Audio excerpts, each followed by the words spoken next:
Okay चलिए अभिषेक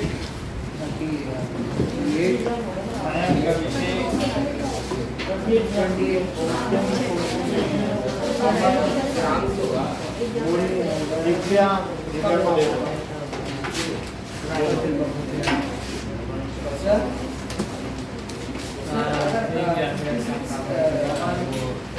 ग्राम अगर helium में करता हूँ मोल का कितना पावर ग्राम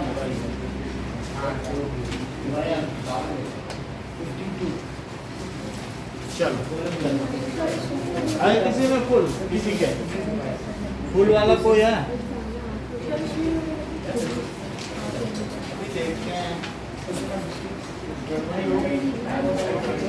अगल बगल वाले जानकारों से पूछो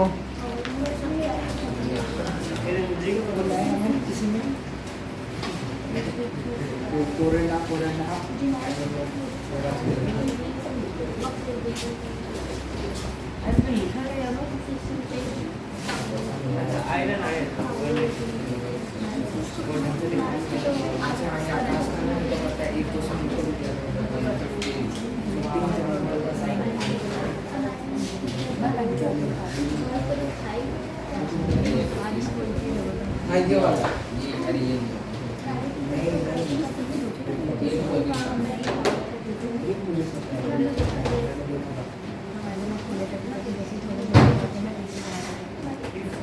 एक लाइन से हमने दे रखा है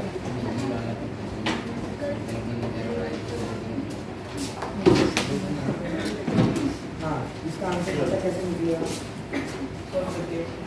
सो मेरे को ये doubt okay sir doubt maths का हाँ मैथ्स का ही है मैं 11 सर इसमें 11th और 15th है 11th क्वेश्चन देखिए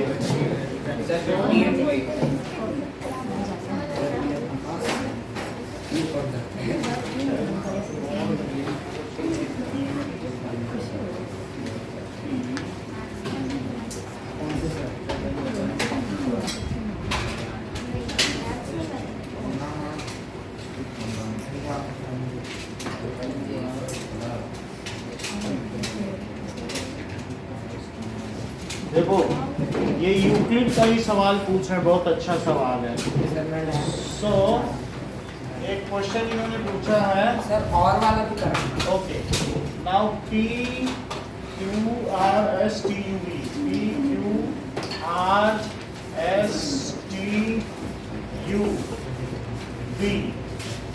तो इस क्वेश्चन में पूछा गया है कि show that PV is greater than sum of QR, ST and RS। ये चीज बतानी है। तो जरा देखें कि QR और प्लस ST और प्लस RS, क्या इसे QR प्लस RS और प्लस ST लिखा जा सकता है? यानी जहां से छोड़ें वहीं से पकड़ें। तो QR plus RS plus ST ये कितना हो जाएगा? ये QR plus RS plus ST तो ये कितना हो जाएगा? क्या ये QT हो जाएगा? बोलो। अच्छा, that is whole is greater than the part, ये बात मालूम है? So this is part of PV। QT क्या है बोलो? Part of PV। We know by Euclid axiom से, कौन सा एक्सियम है जिसमें बात है? Fifth. We know by fifth axiom of Euclid that is whole is greater than the part, greater than the part। तो इससे क्या पता चलता है? क्या पीवी ग्रेटर हो गया क्यूटी से? फिफ्थ एक्सियम से हो गया ना? अब जरा देखें, एक क्वेश्चन पूछा गया है, चेक वेदर, सेकंड क्वेश्चन इन्होंने पूछा है कि check whether 3/2m minus 1 and 6m is solution of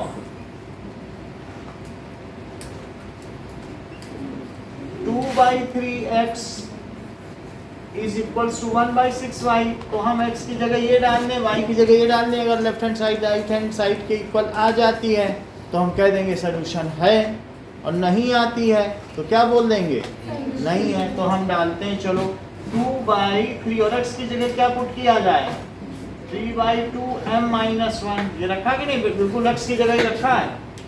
तो 1/6 और बोलो y की जगह क्या रखते हैं, तो इस 6 से 6 कट जाएगा क्योंकि प्रोडक्ट है। अच्छा, इसका इसमें भी मल्टीप्लाई होगा, इसका ऐसे बाहर की कोई चीज़ होती है तो अंदर सब में मल्टीप्लाई होता है कि नहीं होता है। तो जरा करो, तो 2/3 का जब इसमें करोगे m में तो बोलो क्या होगा, कट ही जाएगा और सिर्फ m नहीं आएगा।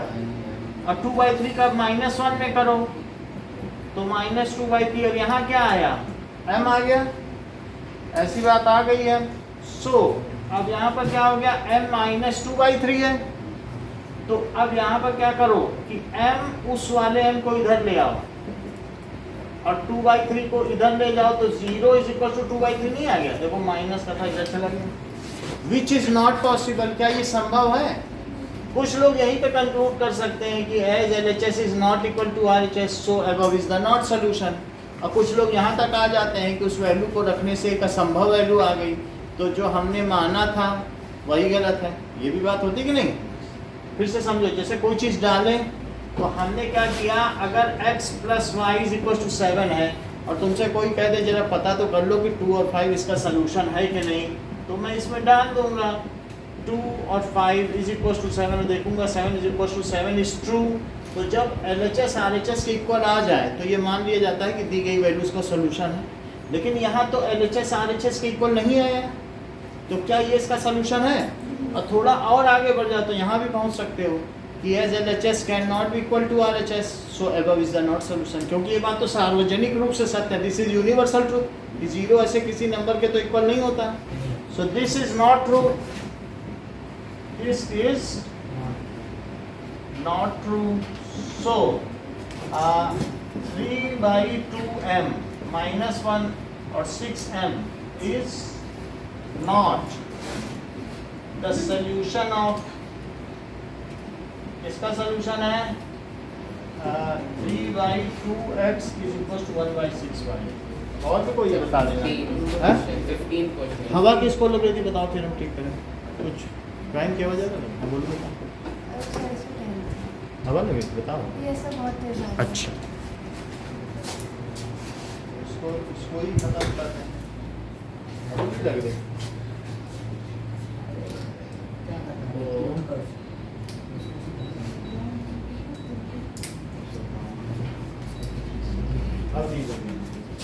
चलो।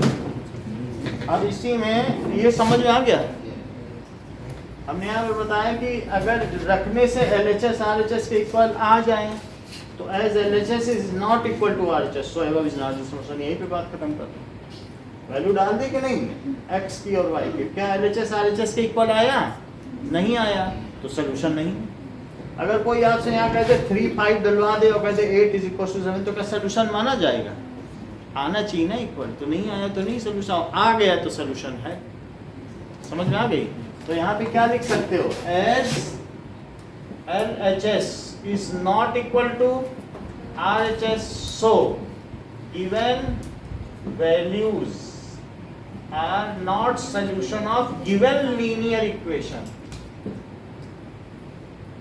Solution of given linear equation. ये बात देखो, हाँ बोलो।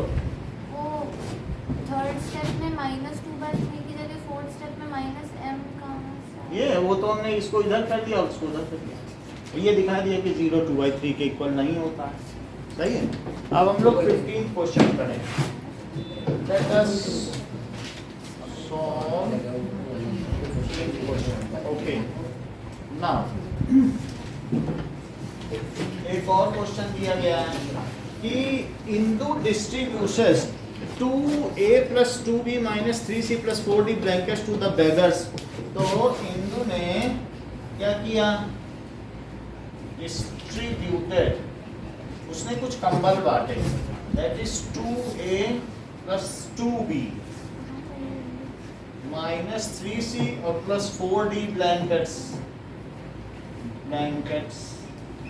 to beggars and such that 6x plus 5y is equal to 60 meet x-axis and such that, मतलब वो कुछ जो उसने बांटे हैं वो इस इक्वेशन को सेटिस्फाई करते हैं, such that 6x plus 5y is equal to 60, ठीक है, meets x-axis at point, कहाँ पे मिलता है, AB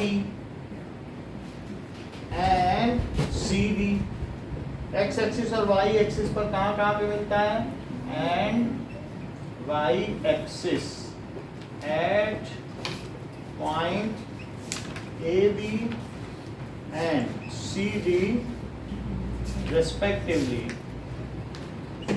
Find the total number of blankets. So find the total number of blankets distributed. अच्छा, इस क्वेश्चन को करने से पहले हम लोग एक और क्वेश्चन करें, तब ये क्वेश्चन हो पाएगा। हमसे कहा जा रहा है कि सर एक मिनट ये वाला मान, हाँ देखो,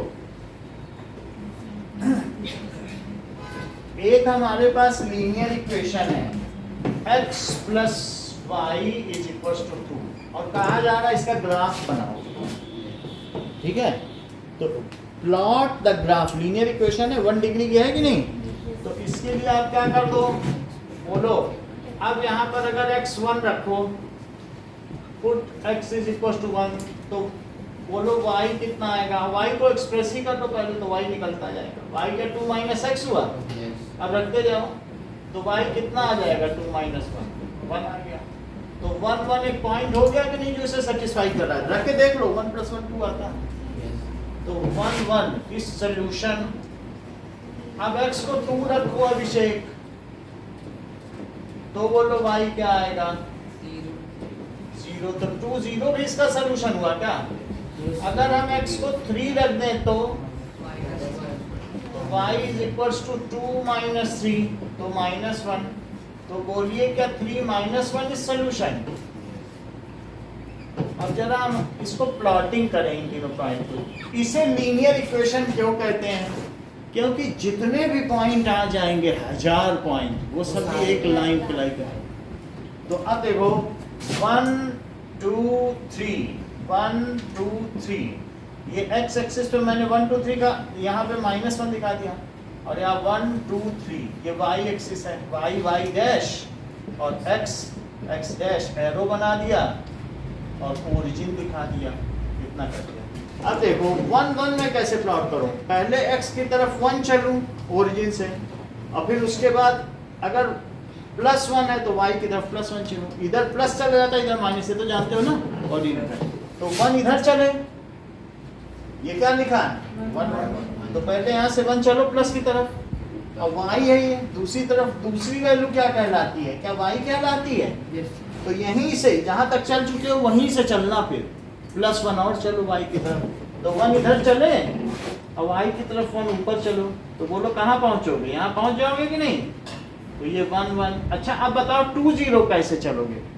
2 चल लो, बस वहीं रुक जाओ, y पे चलना ही नहीं है। और अब कह रहा है कि 3 -1, तो 3 तक चले +3, नीचे अब -1 y की तरफ अब निगेटिव चलना है, तो अब यहाँ पर क्या होता है कि ऊपर की ओर चलना है तो प्लस है और नीचे की ओर माइनस इधर की ओर प्लस और इधर की ओर माइनस। तो अब मुझे 3 से -1 चलना है तो मुझे नीचे चल देना चाहिए और नीचे भी मुझे -1 दिखाना भी पड़ेगा। तो ये वैल्यू -1 हो गई। अब मेरे पास जो ये कौन कौन सी वैल्यू आई है, 3 वैल्यू आई हैं, तो इन 3 वैल्यू से मुझे क्या ले लेना चाहिए, एक लाइन ड्रॉ कर लेनी चाहिए। So this line is passing through, तो बात समझ में आ गई। तो ये थोड़ा सा ऐसे ग्राफ में बनाओगे तो ठीक हो जाएगा। तो ये बात समझ आ गई। अब ये जो लाइन बन गई है तो इसमें हम क्या करेंगे, दैट इज इस इक्वेशन का नाम लिखेंगे x + y = 2। यहाँ तक ठीक है। अब कहा जा रहा है कि ये क्वेश्चंस बहुत फेमस क्वेश्चन है जो इस बार डिलीट कर दिए गए हैं और ये जो दिया गया क्वेश्चन है उसी पर बेस्ड है और कुछ स्कूल से पूछे भी जा रहे हैं। देखो जरा, अमन और नोएल के स्कूल में पूछा जा रहा है। नाउ x - y = 2, तो कह रहा है plot it's graph on, plot it's graph. अब जरा देखो, तो मैं क्या इसे x - 2 लिख दूं, y को एक तरफ ले लो फ्रीली, x रखते जाओ y पाते जाओ। अगर x को 0 रखोगी तो y क्या आएगा, तो x को 0 रखिए तो रख दीजिए 0 - 2 = y, तो y कितना आ गया। अब x को 1 रखें तो रखो यहाँ पे इसी में, तो 1 - 2 = y, तो क्या आ गया। तो इससे क्या पता चला, 0 - 2 इज सोल्यूशन। और यहाँ क्या पता चला, 1 - 1 इज सोल्यूशन। और एक और चीज करते हैं, x = 2, 2 भी रखो, तो 2 - 2 = y, तो 0 = y। तो इससे क्या पता चला, 2 and 0 2, 0 इज सोल्यूशन। इन चीजों को अब आप ग्राफ पे प्लॉट करें, 1 2 3 ऐसे कर लें, ठीक है। तो पहले 0 - 2 देखो, x की तरफ 0 चलो और y की तरफ y पे माइनस, ठीक है।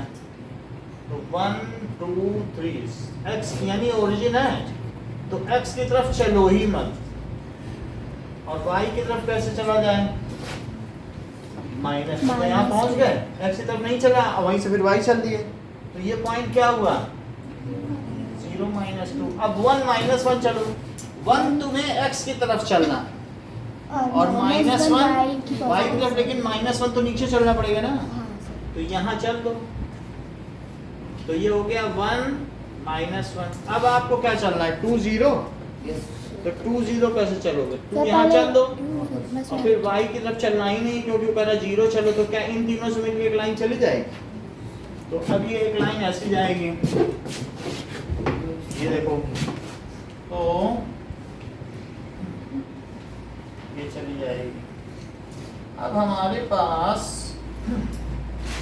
करीब करीब यहाँ से इसको मिलाएंगे तो ये ऐसे ही आएगा, थोड़ा सा अंतर पड़ जाता है। तो इन दोनों का ऐसे एरो लगाओ और इसे क्या लिखो, x - y = 2। तो आपको 3 ग्राफ प्लॉट करने हैं। Plot graph of x + y = 2, x - y = 2 और 2x = y, A B C। जहाँ तक इनके सोल्यूशन की बात है वो ग्राफ चैप्टर के पीछे ही आपको सॉल्व करना होगा।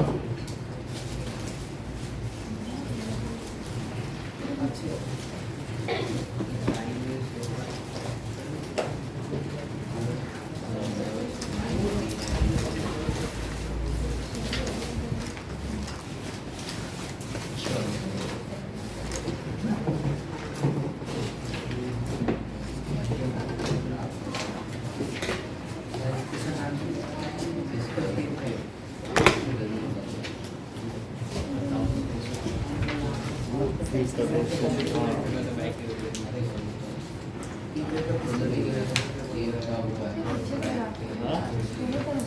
दोनों तरफ इधर आ जाओ।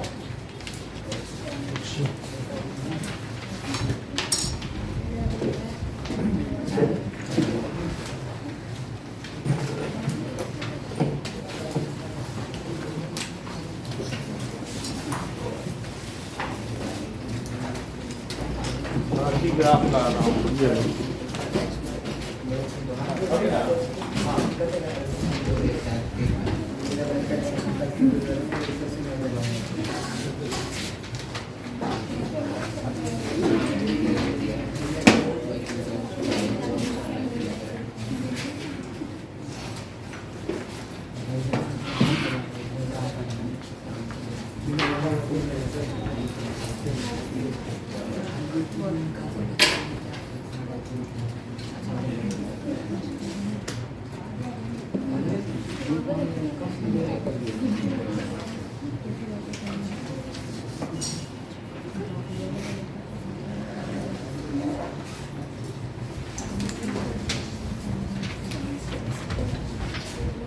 ये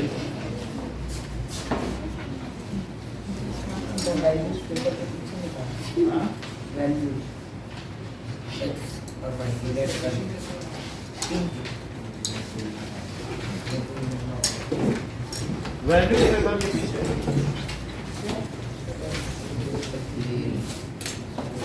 ये पेपर खाली हाँ, बोलिए।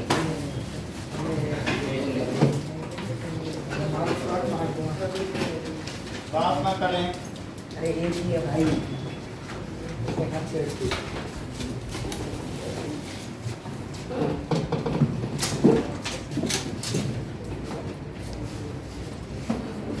पेंसिल लाओ कहीं भी करो, इसी में एक तरफ पे वो कर लो। 3 ग्राफ आ जाएंगे, छोटे छोटे तो होते हैं, बहुत छोटे ग्राफ आते हैं। हाँ, यही तीनों करो।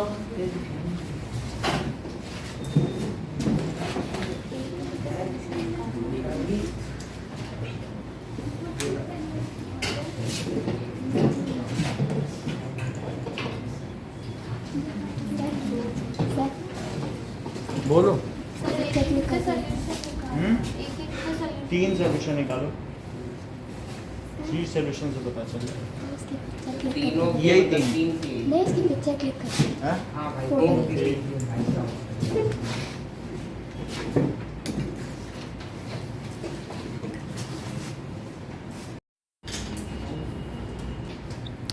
अब देखो, Hindu distributed this much blankets, इतनी ब्लैंकेट उसने बगैर को दी, सच दैट 6x, ठीक है, प्लस ये है तो 6x प्लस 5y 60 है, और x and y meet at A B and C D respectively. अच्छा ये मुझे बताओ कि मान लो मैं एक ग्राफ बना लूं, तो जहां ये मीट कर रहा है ये ग्राफ एक्स एक्सिस पे, तो एक्स एक्सिस पे अरविंद जहां ये ग्राफ मीट कर रहा है वो पॉइंट एक्स 0 होगा कि 0 एक्स होगा। यहाँ के जो एक्स एक्सिस के पॉइंट होते हैं वो क्या होते हैं, 1 0 2 0 3 0, क्या ऐसे ही पॉइंट होते हैं। तो ये पॉइंट क्या हुआ बोलो, तो ये कह रहा है एक्स एक्सिस पे ये पॉइंट ए बी पे मीट कर रहा है। किस पे मीट कर रहा है, तो यहाँ पर ये किस पे मीट कर रहा है बताओ, ए बी पे, और वाई पे कहाँ मीट कर रहा है, सी डी पे। वाई एक्सिस पे कोई पॉइंट क्या होगा, 0 वाई होता है कि नहीं, तो 0 वाई, लेकिन वो पॉइंट यहाँ क्या है, सी डी। बोलो सही बात है। अगर हम इनको कंपेयर करें तो क्या सी 0 आ जाता है और बी भी 0 आ जाएगा। देखो जरा कंपेयर करो, क्योंकि वही तो ग्राफ है। ये ग्राफ किसका है, 6x plus 5y is equals to 60 का है। तो ये किसका ग्राफ है, 6x plus 5y is equals to 60 का ग्राफ है। अब जरा देखो, तो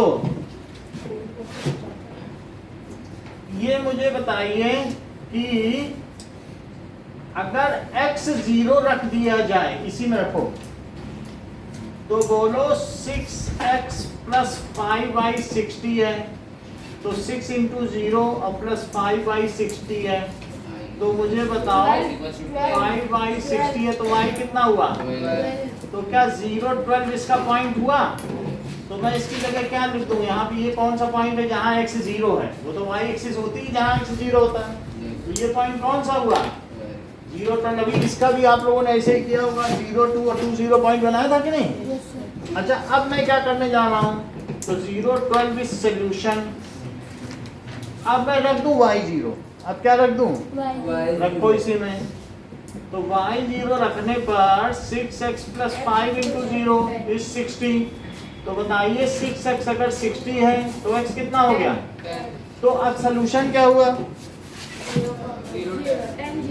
10। ये सही बताते हैं, ये हमेशा x पहले बोलते हैं, हमने गौर किया है।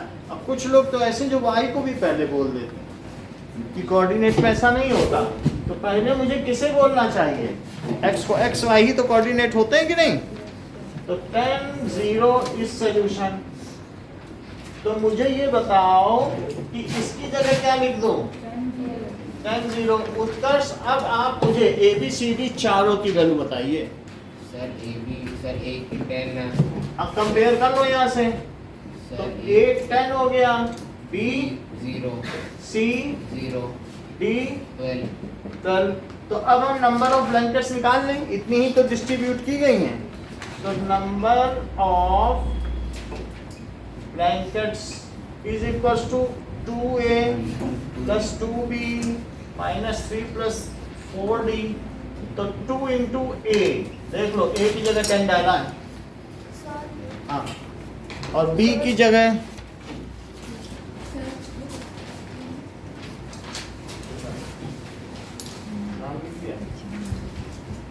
ओके। और किसी के पास बाकी है? इधर जमा करो इसका बात। ये देखो फिर से समझाएंगे। 2 भी है तो 2 इंटू 0 और 3c है और d कितना है?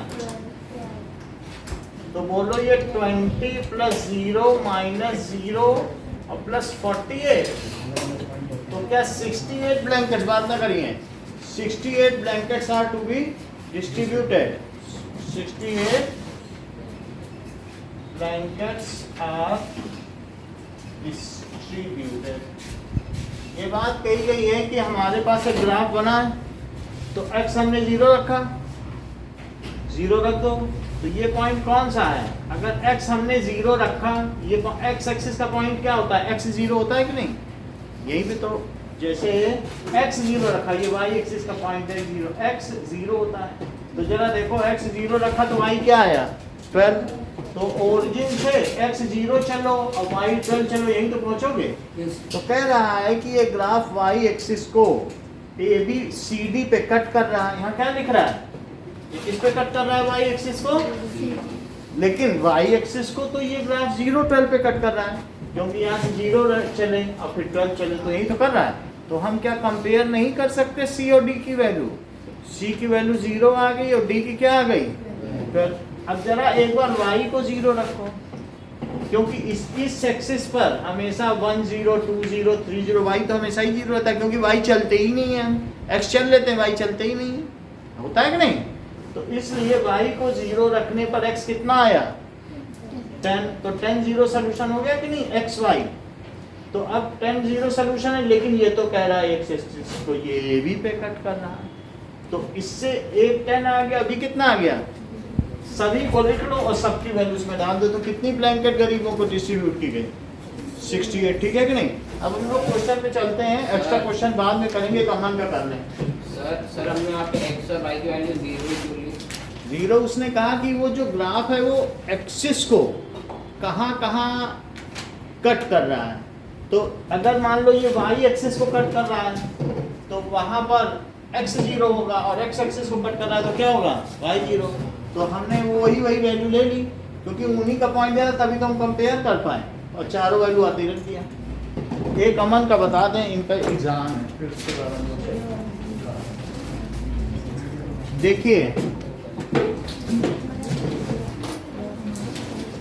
ओके, नाउ रेशनलाइजेशन का क्वेश्चन है। कहा जा रहा है कि 7 + 3√5 अपॉन 7 - 3√5 और -7 - 3√5 और upon 7 + 3√5 it is equals to a + b√3। तो ऐसे में find a and b, a और b का पता लगाना है। तो पहले इसको हम सॉल्व करें, पहला वाला जो है ना उसका रेशनलाइजेशन करेंगे।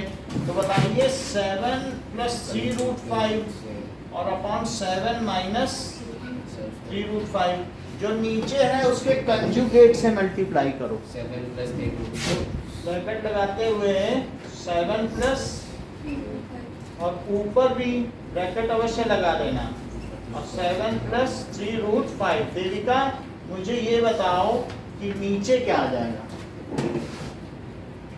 बोलो। आइडेंटिटी लगाओ a + b a - b की। सोच क्या रही हो? अच्छी बात है, बोलो सुहाना। 7 स्क्वायर माइनस 3√5। तुमको तो बेसिक आइडेंटिटी में आती है, a + b a - b की नहीं आती, उसमें b² भी आ रहा है, फिर 2ab भी आ रहा है। ये हैरानी की बात है। हमने आपसे पूछा a - b और a + b की आइडेंटिटी, तो आप बताने लगी a² + b² - 2ab। ये आइडेंटिटी होती ही नहीं है। That is a² - b²। तो देविका नीचे क्या आ जाएगा? 3√5 के स्क्वायर की वैल्यू देविका बताइए। रुक जाओ, बोलो। हाँ शुरुआत। सर हाँ बोलो। कुमकुम ये कुमकुम बोले आप। 3√5 का स्क्वायर बताओ। 3√5 का हाँ 45 है। चेक करें। दैट इज 3√5 और इंटू 3√5। तो इनको मल्टीप्लाई करो, 3 से 3 किया कितना आया, और √5 से √5 को किया 5 को कितना आ गया। अच्छा ऊपर क्या लिख सकते हैं, 7 + 3√5 का स्क्वायर। श्रेया ऊपर को बोलो आइडेंटिटी को। सर 7 स्क्वायर प्लस हाँ 3√5 स्क्वायर वेरी गुड। प्लस हाँ 7 हाँ इंटू 3√5। अच्छा बताया। अब मुझे एक बात नीचे की भी बता दो, नीचे क्या क्या था? सर 49 हाँ माइनस 45। वेरी गुड, इतनी अच्छी बात बताई तुमने। अब आगे देखो। So let us find it out. तो ऊपर क्या क्या आ जाएगा बताओ जरा। 7 स्क्वायर कितना होता है 49 और 3√5 45। अस्मिता इसकी वैल्यू बताओ।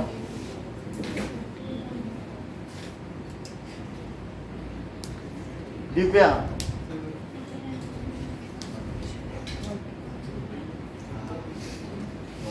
कनिष्का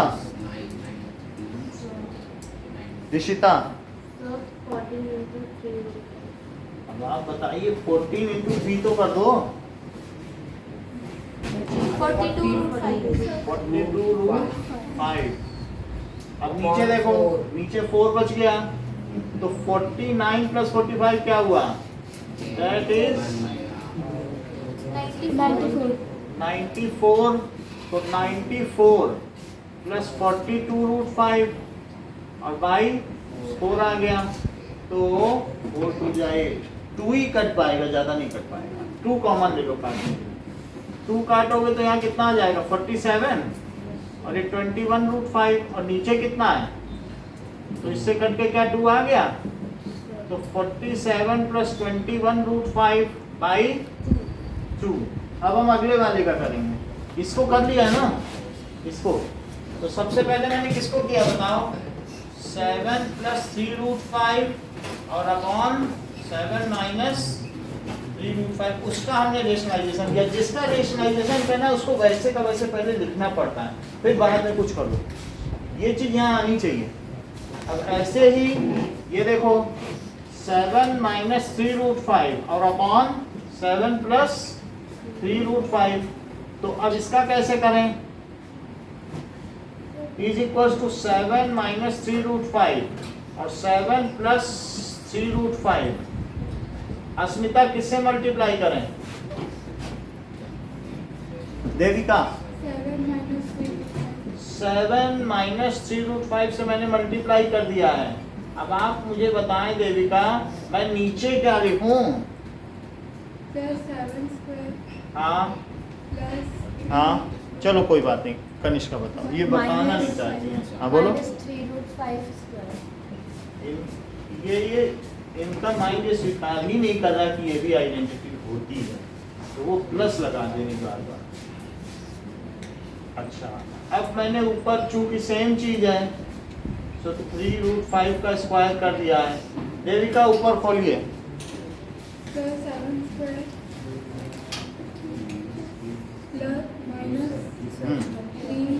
चलो कोई बात नहीं, कनिष्का। हाँ प्लस 7 इंटू हाँ -2 3√5 और इंटू 3√5 और एक और टर्म कौन सी आएगी?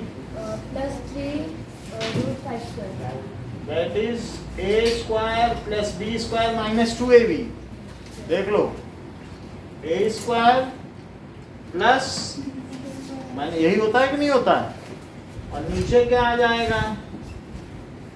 49 और माइनस 45, तो ये हो जाएगा 49 और ये क्या होगा? 45 और ये कितना हो जाएगा? 45√5 और नीचे कितना बचेगा? तो ये दोनों मिलके कितने हो जाएंगे? 42√5 और नीचे यदि 2 कॉमन ले लिया जाए तो अंदर कितना बचे? 21√5/4। और अब इसमें से 2 कट जाएगा, तो 2 के कटने से क्या होगा? बोलिए। That is 47 minus 21√5/2। अब मैं लेफ्ट हैंड साइड पूरा लिख लूँ, क्या क्या बोलो? 7 प्लस 3√5 अपॉन 7 माइनस, और ये क्या है?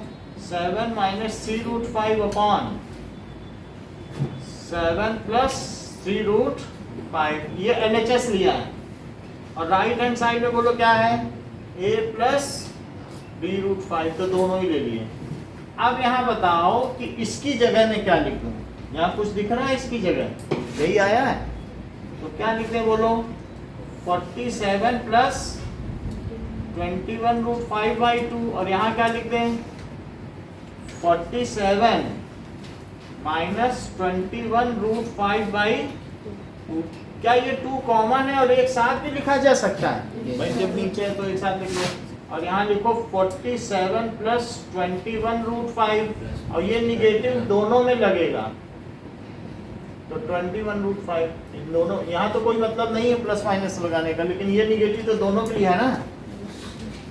अब जरा देखो, इस 47 से क्या -47 कट जाएगा? क्योंकि खुलने पे ये -47 होगा। और ये क्या बनेगा बोलो? 21√5 और यहाँ क्या बनेगा? प्लस 21√5/2 और राइट हैंड साइड क्या है? a प्लस b√5 और ये क्या है? b√5। जरा इनको जोड़ो तो 21√5 क्या है? 42√5।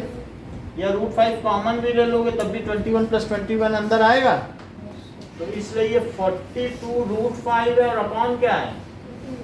That is a plus b√5। तो 2 से ये करेंगे तो 21, तो 21√5 is equal to a plus b√5।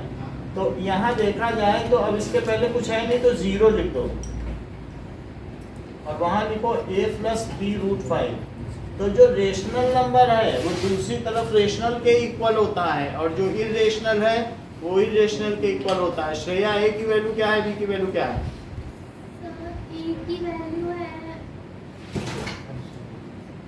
No value. ए की वैल्यू 0 है, बी की वैल्यू 21 ए की वैल्यू, क्योंकि ये इसको कंपेयर करो रेशनल को, और ये जो इसका मल्टीपल है इरेशनल का, उसको इससे करो, तो ए की वैल्यू और बी की वैल्यू क्या है 21। इतनी बात समझ में आ गई।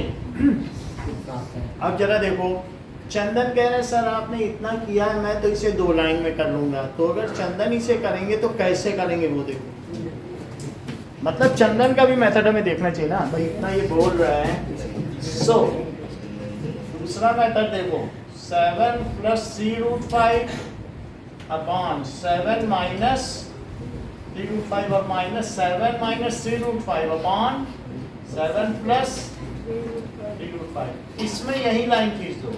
अच्छा, जब एलसीएम लेते हैं तो दोनों लिखते हैं कि नहीं? तो यहाँ क्या लिख दो 7 माइनस 3√5 और क्या लिख दो 7 प्लस। अच्छा, इससे इसमें डिवाइड कर दोगे तो क्या ये चला जाएगा, तो ये बचेगा और ये बचेगा, तो क्या इसका ऊपर मल्टीप्लाई होगा? ये तो ये सेम है। तो भाई जब ऐसे करते हैं, जैसे देखो ये 2/7 है और ये 3/5 है, तो मैं 35 लिखता हूँ, तो डिवाइड करने के बाद जो बचता है उसका ऊपर मल्टीप्लाई भी तो करते हैं कि नहीं करते हैं? तो ऐसे ही मैं देखो इससे इसको डिवाइड कर दिया, ये बचा और इसका इसमें मल्टीप्लाई किया, ये क्या दोनों सेम टर्म है? तो मल्टीप्लाई होने के बाद यहाँ क्या आएगा 7 प्लस 3√5 का होल स्क्वायर, और यहाँ इससे डिवाइड करो तो ये बचा, और फिर क्या आया 3√5 का स्क्वायर आ गया। इतनी बात समझ आ गई? अब ये चंदन बोल रहे हैं कि इसको अब जब a square minus b square है तो हम स्क्वायर न करें, a प्लस बी और a माइनस बी लिखें, इससे हम स्क्वायर से भी बच जाएंगे। तो ये क्या करना चाहते हैं, a square minus b square है कि नहीं? तो लिखो 7 प्लस 3√5 और प्लस 7 माइनस 3√5, ये a प्लस बी लिखा। देखो a प्लस बी जैसा था वैसा वैसा लिख दिया कि नहीं? अब क्या लिखे बताओ, दूसरे में अब a माइनस बी लिखे कि नहीं? तो 7 प्लस 3√5 और अब माइनस लगाएं, लेकिन माइनस लगाएंगे तो फिर ऐसे लिखना पड़ेगा, क्योंकि माइनस में तो चीजें फिर अंदर को भी बदल सकती, ठीक है कि नहीं? सर नहीं समझ आ रहा। अभी समझ जा देते हैं। अब अगर नहीं समझ आ रहा तो इसके बाद अमन का मेथड देखिए। इन्होंने कहा सर इसको स्क्वायर कर लेंगे, स्क्वायर क्यों किया? ये इससे इसमें डिवाइड किया, जो बचा उसका ऊपर मल्टीप्लाई, तो जो बचा क्या ये वही है। और फिर हमने a square minus b square का फार्मूला लगाया, एक बार प्लस एक बार माइनस, है कि नहीं? तो ये सिंगल स्टेप में हो जाएगा, इतना करने की जरूरत नहीं। अगर और आसान चाहिए तो अमन के पास और अच्छा मेथड है। तो पहले हम कठिन तो देख लें, नहीं तो सब लोग सरली पे पड़ जाएंगे। यहाँ देखो ये प्लस है, तो क्या 7 7 कट गया, और नीचे क्या हुआ बोलो, a minus b, a plus b से क्या हुआ? 3 + 5 4 तो कटेगा ना। ये देखो यहाँ तक सही है। इन्होंने कहा कि ये जो ये है ये इससे नहीं कटेगा क्योंकि ये प्लस हो जाएगा, ये बहुत बड़ी बात कही है इन्होंने। तो 7 + 7 कितना हुआ 14। तो पहले ब्रैकेट में 14 बचा, दूसरे में क्या बचा 3√5 और प्लस 3√5 प्लस हो गया ना। अच्छा नीचे बताओ क्या ये 49 माइनस 45 बचा? तो अब अंदर कितना बचा? क्या 6√5? देख लो 3√5 और 3√5 कितना होता है, और नीचे क्या बचा? 4। अच्छा इससे इसे काटो तो 2 और 7, और फिर इससे इसे काटो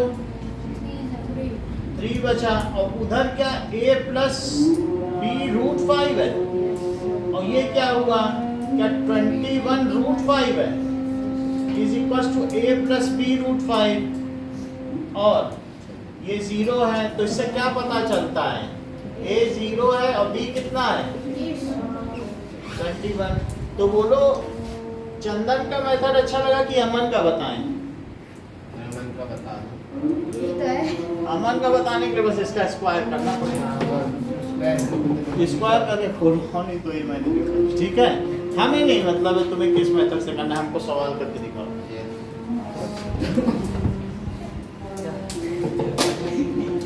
ये बहुत इंपॉर्टेंट सवाल है, 4 नंबर का आता है और हर बार आता है।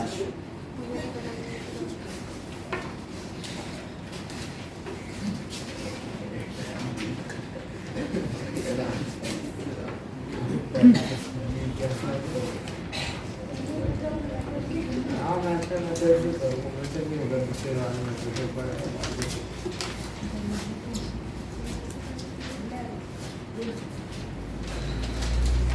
कुछ लोग नहीं आता। सो हाँ हाँ ठीक हो गया।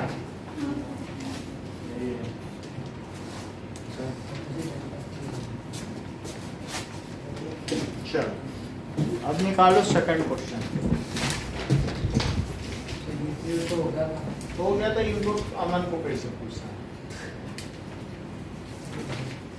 तो ये देखो कहा जा रहा है कि given line is given and can we draw equilateral triangle on it?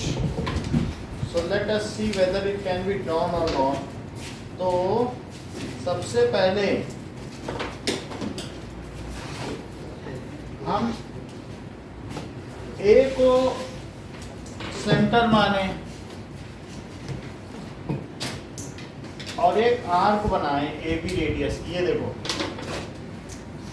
ए को सेंटर लेते हुए ए बी रेडियस की आर्क ड्रॉ करो, यहाँ पर रख लीजिए और ए बी रेडियस लो और उसके बाद ए बी रेडियस लेके क्या करें, एक आर्क ड्रॉ कर लें। तो ये आर्क ड्रॉ हो गई। अब इसके बाद बी पे रखो और ए बी रेडियस फिर से ले लो। तो बी पे रख के हमने ए बी रेडियस लिया और यहाँ से भी हमने फिर क्या किया, एक आर्क ड्रॉ कर ली। ठीक है, तो जब ये दोनों आर्क ड्रॉ कर ली, नाउ ज्वाइन, इसे कैसे ज्वाइन कर लें, where the arcs are meeting that point is C. इस चीज को लिखें कि देखो गिवन क्या है, A B line segment to construct an equilateral triangle whose one side is AB, whose one side is AB and justify और justify भी करना है। तो सबसे पहले हम क्या करेंगे,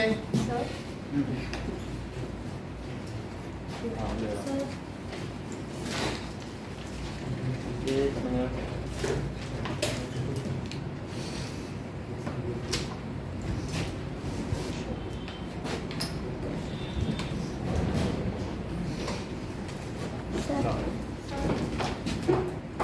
और किसी का बाकी है, जमा करो।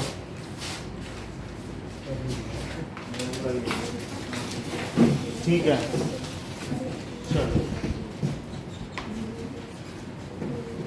सो अब देखो steps of construction.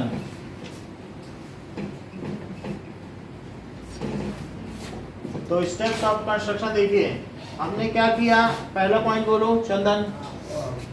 Open the compass, put it on B and from then go to B and cut an arc.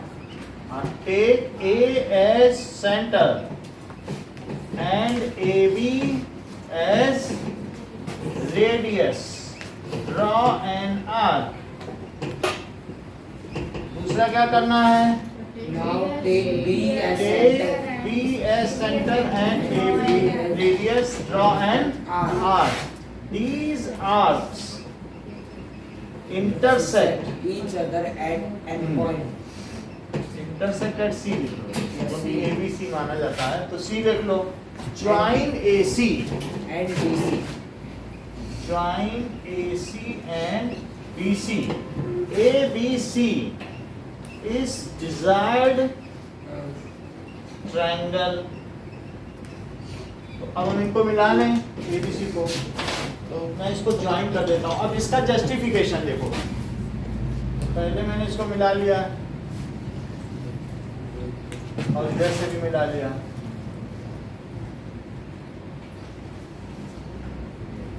तो इसको जस्टिफाई करें। अब जरा देखो, justification.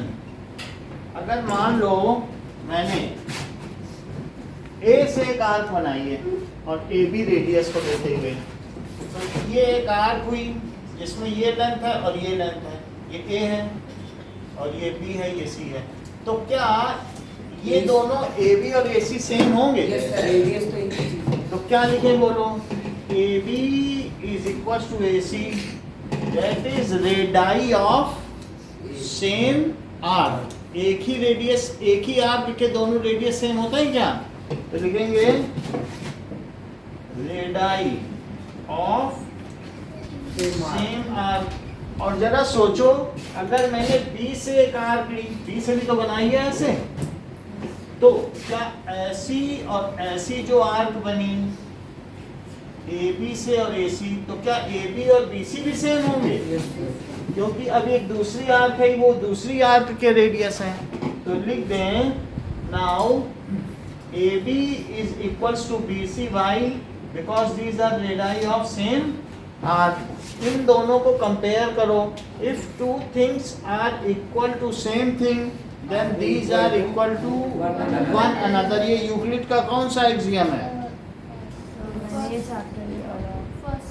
First axiom.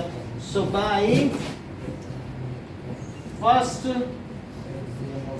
Axiom of Euclid, if two things are equal to same thing, then these are, अगर दोनों एक ही चीज के इक्वल तो आपस में तो इक्वल है, ठीक है कि नहीं? तो ए बी, फिर इसका मतलब ए सी किसके इक्वल हो जाएगा? क्या बी सी के? ए सी बी सी के इक्वल हो जाएगा। And further these are equal to A B के तो पहले ही इक्वल है। एंड फर्दर दीज आर, ये किसके इक्वल है? Equal to A B. तो इससे क्या पता चल रहा है कि ए सी और बी सी इक्वल थे और अब किसके इक्वल हो गए? ए बी के भी इक्वल हो गए। So A B C is equilateral triangle. So A B C equilateral का क्या लिटरल मीनिंग होता है उत्कर्ष? सर इसमें तीनों साइड्स इक्वल होते हैं, एक दूसरे लेटरल एक तीसरे। ट्रायंगल, तो इक्विलेटरल ट्रायंगल हो गया, क्योंकि लेटरल का मतलब साइड होता है, ठीक है कि नहीं? ओके, नाउ नेक्स्ट क्वेश्चन देखें, एक्सरसाइज में आ जाइए।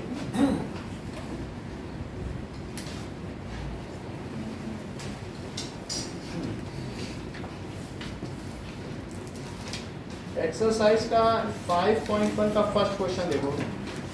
कह रहा है which of the following statements are true and which are false. So exercise 5.1 में पहला क्वेश्चन, अब कह रहा है कि इसके रीजंस भी दो। Only one line can pass through a single point. So let us now study the postulates. अभी तक हमने इसके एग्जाम्स देखे, डेफिनेशंस देखे, लेकिन पोस्टुलेट्स तो नहीं देखे। पोस्टुलेट से दिव्या आप क्या समझती हैं? Of geometry. बहुत बड़ी बात इन्होंने कह दी। विच आर, जैसा कि उत्कर्ष ने हम लोगों को बताया, the postulates are merely assumptions and needed to be proved। ये सत्य भी हो सकते हैं और असत्य भी। तो हम ये लिख लें, इससे पहले कि हम उत्कर्ष के द्वारा बताई गई बात भूल जाएं। So what does it mean by postulate? These are assumptions that can be proven. Postulates, जैसे कि Dalton's atomic theory are only postulates. ये सही भी हो सकते थे, उन्होंने ना देखा ना प्रूव किया। उन्होंने कहा, उनसे किसी ने पूछा ही आपने किया, इसको प्रूव करो, बोले ये तो पोस्टुलेट है, सब चुप होकर चले गए। पोस्टुलेट तो तुम कुछ भी छोड़ो, तुम ये भी पोस्टुलेट बना सकते हो कि सेब छोड़ो हवा में उड़ेगा। अब वो सही भी हो सकता है, गलत भी। हर आदमी अपनी कल्पना की उड़ान उड़ सकता है, वही पोस्टुलेट। अगर वो साइंस के द्वारा जस्टिफाई हो जाएंगे तो आगे चल के थ्योरी बनेंगे और अच्छे हो जाएंगे, तो लॉ बन जाएंगे। जैसे Newton's law of motion. Law कुछ ही लोगों के बनते हैं, उनमें से एक न्यूटन और 2-4 के बनते होंगे, वरना सबके नियमों को लॉ नहीं कहा। तो पॉस्टुलेट आगे चल के थ्योरी बनेंगे और ऊंचा सम्मान दिया जाएगा तो क्या बन जाएंगे? लॉ। अब देखो पॉस्टुलेट्स क्या होते हैं? Postulates are mere assumption, only assumptions, ठीक है, and which needed to be prove. उनको उससे गुजरना होगा तभी वो फैक्ट बनेंगे।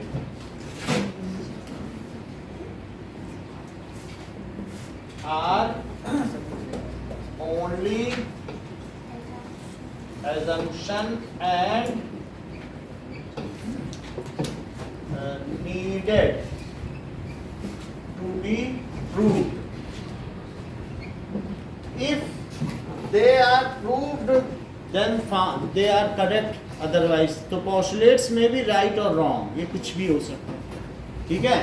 If they pass proof, अगर वो proof को pass कर लेते हैं तो क्या होगा बोलो? They will become a law. Postulates. Then these are categorized as, फिर ये axiom बन सकते हैं या facts बन सकते हैं, फिर मान लिया जाएगा कि ये सही है। Otherwise they are proved false, तो मतलब उसी चीज को falsify किया जा सकता है और या वेरीफाई भी किया जा सकता है, भाई ये सत्यापित है, और नहीं तो falsify अगर नहीं प्रूव कर पा रहा है तो क्या हो जाएगा? Then if they pass proof, then they are categorized as true facts. ये true माना जाएगा statements। ट्रू स्टेटमेंट मान सकते हो, प्रूव हो गया तो थ्योरम भी बोल सकते हैं। थ्योरम भी तो हम लोग प्रूव करते हैं कि नहीं कई बार। और if these are failing test, अगर ये क्या कर जाए? failing test, then falsified। आपको इतना सारा नहीं लिखना है, बस इतना लिखना है। एक्सियम्स क्या है? Axioms are universal truth which are accepted unanimously, जिसको सर्वसम्मति के द्वारा स्वीकार कर लिया हो, उनको एक्सियम्स कहते हैं। तुम 10 लोगों से पूछ लो कि सूखी लकड़ी में आग लगाओ जलती है, बोलेगा बिल्कुल जलेगी। अगर 10 से पूछ लो पेन छोड़ो तो गिरेगा, हाँ गिरेगा। फिर बोलो ये दिव्या का पॉस्टुलेट है, पेन छोड़ो तो गिरेगा, तो फिर ऐसे दुनिया मान लेगा, फिर तुम्हारा नाम आ जाएगा। कोई भी बना सकता है ऐसा पॉस्टुलेट जो कभी, एक्सियम वो होता है जिसको कभी भी ना आगे या पीछे कभी भी वो कभी गलत हो ही ना, उसको क्या कहते हैं? एक्सियम्स आर ये क्या होता है? एक्सेप्टेड फैक्ट्स बाय ऑल, जिसको सबने सही मान लिया उसे क्या कहेंगे? Axiom. And they need not to be prove, उन्हें प्रूव नहीं करना है। एक्सियम क्या बोलो? The facts need not to be proved. तो axioms are well known facts, well known facts which is accepted by all। Theorem क्या होती है? ठीक है, using help of axiom some mathematical statements are proved, it is called theorem। थ्योरम जैसे किसी भी चीज को है कि 2 पॉइंट से एक ही लाइन पास करती तो उसको हम प्रूव कर देंगे, तो हम किसी न किसी की तो मदद से प्रूव करेंगे। और कहीं ना कहीं तो ऐसी चीज़ होगी जो प्रूव नहीं की जा सकेगी। जैसे हम कहें कि एक पॉइंट जो होता है उसको वो बिल्कुल बिंदु है, अब कौन प्रूव करो ये पॉइंट है, कौन प्रूव कर पाएगा वो पॉइंट? तो तुम कैसे कहो जब 2 पॉइंट से एक शॉर्टेस्ट जो डिस्टेंस होती है वो एक स्ट्रेट लाइन होती है, वो तो कोई प्रूव कर ले। फिर अच्छा कहो अच्छा स्ट्रेट लाइन क्या होती है प्रूव करो वो तो पागल हो जाएगा, कहेगा ठीक है the lines which are evenly lying on each other, those points the group of points, अच्छा पॉइंट भी प्रूव करो, वो सर खुजाने लगेगा थोड़ी देर, अच्छा ठीक है रुको। लेकिन कहीं ना कहीं तो तुम उसे रोकोगे। अच्छा जिंदा आदमी क्या होता है? अच्छा मतलब आप सोचो कि एक एक चीज़ के लिए पूछते जाओ तो एक ऐसी जगह आदमी रुक जाएगा, कहेगा एक्सियम में जाके सबसे पूछ लो ये होता है। तो ऐसा नहीं कि सभी चीज़ें प्रूव ही की जा सकती, प्रूव करने पे लग जाओगे कुछ चीज़ें तो आदमी मानेगा। तो जैसे हम लोगों ने माना पॉइंट है, जैसे क्या है कि whole is greater than the part, जिससे कोई चीज़ निकाली गई है वो छोटी होगी और जो बड़ा तरबूज है और जिससे 5 निकाली गई बड़ा होगा, तो ये तो सही है। और कोई कह रहे प्रूव करो, तो कैसे कोई जो चीज सबने मान ली है उसे प्रूव करने की क्या जरूरत नहीं है। और एक्सियम को लेकर जो प्रूव किया जाए उसे क्या कहेंगे? Theorem. So those mathematical statements which are proved with help of axiom is called theorem. जैसे यहाँ पर हमने कुछ चीजों की मदद से किया कि नहीं, तो उससे फिर हमने ये यूज किया, ये एक्सियम यूज किया था, और ये अब थ्योरम हो जाएगी। ये एक लाइन से बनाई जा सकती है, एक पीरियड में। समझ आया? एक्सियम की मदद से जो प्रूव किया जाए उसे क्या कहेंगे? Theorem. So those mathematical statement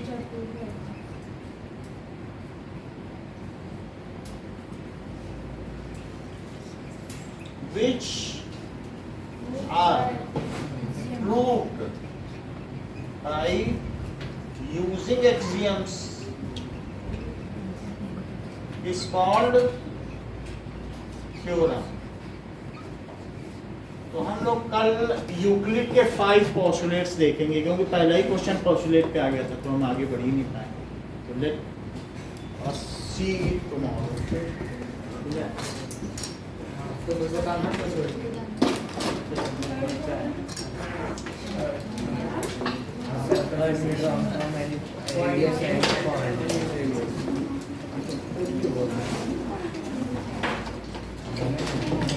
इतना ही रखिए।